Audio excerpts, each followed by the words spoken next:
تم وہ مانگتے ہو جو تمہیں اچھا نظر آتا ہے، اللہ وہ دیتا ہے جو تمہارے لیے اچھا ہوتا ہے۔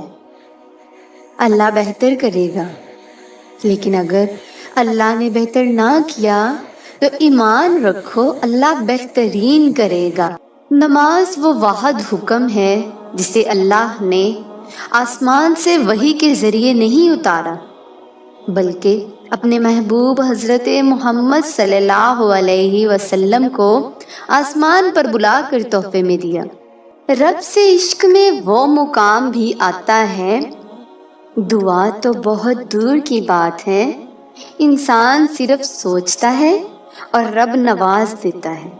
جو تم سے نہیں ہو رہا اسے اللہ کے حوالے کر دو، پھر دیکھو کیا ہوتا ہے، اللہ اسی کو وسیلہ بنا دے گا جو تمہاری راہ میں رکاوٹ ہے۔ میں قربان جاؤں اس اللہ پر جو دروازہ بھی وہاں سے کھولتا ہے جہاں سوچا بھی نہیں ہوتا۔ اگر کبھی ایسا لگے کہ تم تھک چکے ہو اور دعا مانگنا بھی مشکل لگ رہا ہے تو اللہ کے سامنے صرف ہاتھ پھیلا لیا کرو۔ تمہارے پھیلائے ہوئے ہاتھ اس بات کا ثبوت ہیں کہ تم اس کائنات کے رب کے محتاج ہو، اور بے شک میرا رب تو خاموشیوں کو بھی سن لیتا ہے۔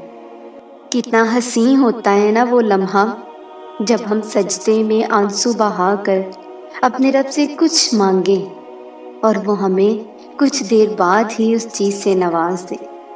لوگوں سے ڈرنا چھوڑ دو، عزت اللہ دیتا ہے، لوگ نہیں۔ سکون قلب کی تلاش کا آخری مقام ذکر الہی ہے۔ اللہ تعالیٰ کی رحمت کی پہلی نشانی یہ ہے کہ انسان کو اپنے عیب نظر آنے شروع ہو جاتے ہیں۔